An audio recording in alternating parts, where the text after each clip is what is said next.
Euclid विभाजन प्रमेय का होती है a equals to B Q plus R, जहाँ पर r की वैल्यू 0 से या तो बड़ी होगी या बराबर होती है और b से छोटी होती है। यहाँ a भाज्य है, b भाजक, q भागफल और r शेषफल। तो ये प्रमेय हो जाती है भाज्य बराबर भाजक गुणा भागफल प्लस शेषफल। तो एक्सरसाइज फर्स्ट डे के पहले 4 सवाल हैं ये। तो पहला सवाल देखते हैं। इसमें 135 और 225 का HCF ज्ञात करना है। तो सबसे पहले 225 के और 135 पर यूक्लिड विभाजन प्रमेय का प्रयोग करते हैं। तो ये हो जाता है 225 इक्वल्स टू 135 इंटू 1 प्लस 90। यहाँ पर शेषफल 0 नहीं हो रहा है, तो 135 और 90 पर फिर से यूक्लिड विभाजन प्रमेय का लगाएंगे। तो ये हो जाता है 135 इक्वल्स टू 90 इंटू 5। अब यहाँ भी शेषफल 0 नहीं है, तो फिर से प्रमेय का प्रयोग करेंगे। तो हो जाएगा 90 इक्वल्स टू 45 इंटू 2 प्लस 0। अब यहाँ 45 और 90 के बीच में जब प्रमेयिका लगाई है तो शेषफल 0 हो गया है। अतः जो 135 और 225 है इसका HCF 45 होगा, 45 होगा। तो इस तरह से ये सवाल करने हैं। जिस संख्या पर शेषफल 0 होगा वही उनका HCF होता है। दूसरे सवाल को इसी की तरह कर लें। तीसरे सवाल में यूक्लिड विभाजन एल्गोरिथम के प्रयोग से 92,690, 7,378 और 7,161 का HCF ज्ञात करना है। तो यहाँ पर 7,378 का मान 7,161 से बड़ी है। तो सबसे पहले जो छोटी वाली संख्याएं होती हैं उन पर विभाजिका का जो प्रमेय का है उसका प्रयोग कर देंगे। तो ये हो जाएगा 7,378 इक्वल्स टू 7,161 गुणा 1 प्लस 217। अब यहाँ शेषफल 217 है, 0 नहीं है, तो 217 और 7,161 पर फिर से इस प्रमेयिका का प्रयोग करेंगे। तो ये हो जाता है 217 गुणा 33 प्लस 0। अब यहाँ 217 पर इसका मान 0 हो गया है, तो इन दोनों का जो HCF था वो हो गया 217। तो 7,161 और 7,378 इन दोनों का जो HCF है वो 217 हो जाता है। इसका स्क्रीनशॉट ले लें, फिर हम इसके दूसरे पार्ट पर चलते हैं, क्योंकि अब इसमें 92,690 और 7,000। अब यहाँ 92,690 का मान 7,161 से बड़ा है, तो इन दोनों पर प्रमेयिका का प्रयोग करते हैं। तो ये हो जाता है 92,690 बराबर 7,161 गुणा 12 प्लस 6,758।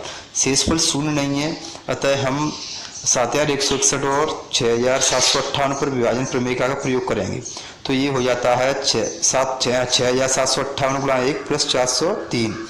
शेषफल फिर से 0 नहीं है, तो फिर अब हम 403 और 6,758 पर प्रमेयिका का प्रयोग करेंगे। तो ये हो जाता है 403 गुणा 16 प्लस 310। शेषफल अब भी 0 नहीं है, तो अब 403 और 310 पर प्रमेयिका का प्रयोग करेंगे। तो ये हो जाता है 310 गुणा 1 प्लस 93। अब शेषफल फिर से 0 नहीं है, तो फिर से प्रमेय का प्रयोग करेंगे। तो ये हो जाता है 310 बराबर 93 गुणा 3 प्लस 31। अब शेषफल यहाँ भी 0 नहीं हो रहा है, तो अब 93 और 31 पर प्रमेयिका का प्रयोग करेंगे, तो शेषफल 0 हो जाता है।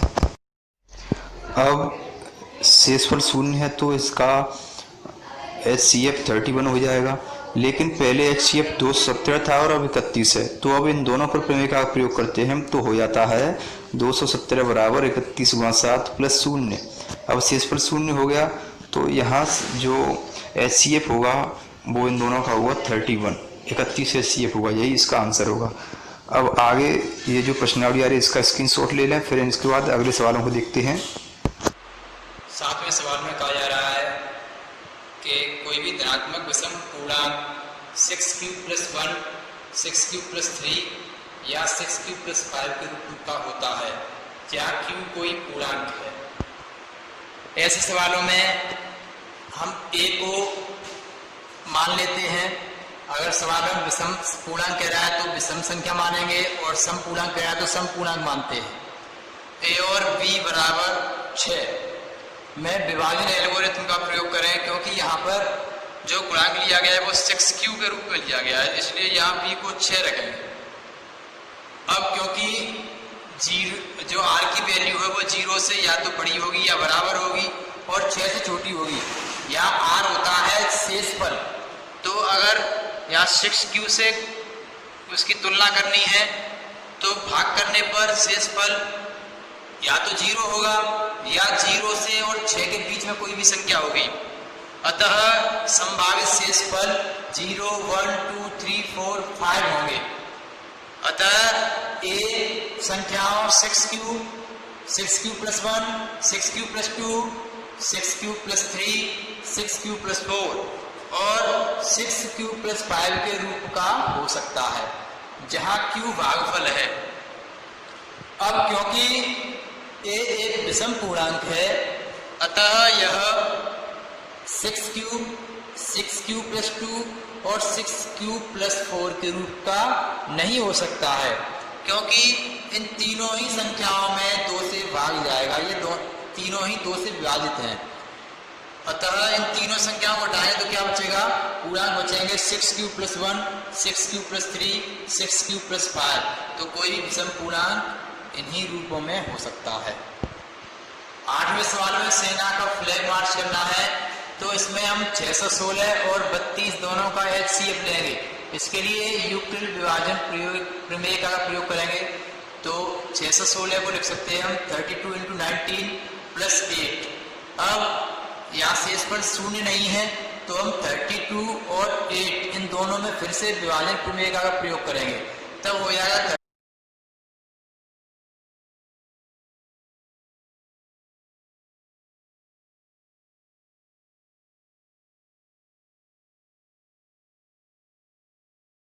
9वें सवाल में कहा जा रहा है कि यूक्लिड विभाजन प्रमेय का प्रयोग करके दर्शाइए कि किसी धनात्मक पूर्णांक का वर्ग किसी पूर्णांक m के लिए 3m या 3m + 1 के रूप में होता है।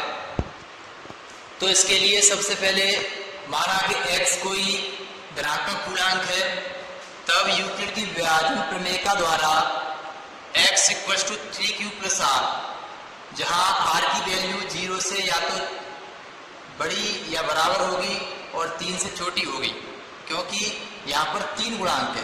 तो हम ध्यान रखना है कि जितनी से गुणांक लिया जाए यहाँ पर उससे एक कम तक प्रसार करेंगे।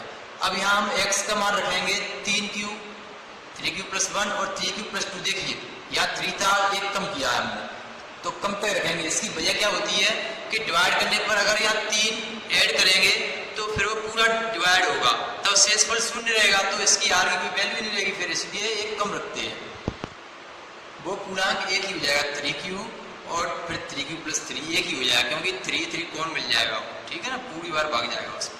तो q एक पूर्ण संख्या है। अब इन तीनों का अलग अलग वर्ग करेंगे। पहले वर्ग करेंगे 3q² क्या हो जाएगा, तो 9q²। इसको लिख सकते हैं हम 3 × 3q² = 3m हो जाएगा, जहां m = 3q²। तो ये देखिए वर्ग 3m के रूप में आ गया, तो ये तो सही है। आगे x² = 3q + 1 का स्क्वायर। अब इसको ओपन करेंगे a + b के होल स्क्वायर से, तो ये हो जाएगा 9q² + 6q + 1 = अब इन दोनों में 3 कौन मिल रहा है, तो 3 कॉमन लेंगे तो बचेगा 3q² + 2q + 1। इसे लिख सकते हैं 3m + 1, जहां m = 3q² + 2q। अगले का वर्ग करेंगे तो x² = 3q + 2 का होल स्क्वायर हो जाएगा, तो ये हो जाएगा 9q² + 12q + 4। अब ये जो 4 है इसको अभी 3 + 1 लिख सकते हैं, तब ये हो जाएगा 9q² + 12q + 3 + 1। अब इसमें 3 कॉमन है, तो ये हो गया 3q² + 4q + 1 + 1। अब इसको m मानेंगे तो ये हो जाएगा 3m + 1। अब यहाँ देखने लायक बात यह है कि तीनों संख्याओं का वर्ग किया है हमने, तो वो पहली वाली इस फॉर्म में तो 3m में, दूसरी वाली का वर्ग किया तो वो 3m + 1 के फॉर्म में आई, और तीसरी वाली का वर्ग किया तो ये भी 3m + 1 के फॉर्म में आई। अतः हम कह सकते हैं कि किसी भी धनात्मक पूर्णांक का वर्ग 3m या 3m + 1 के रूप का हो सकता है।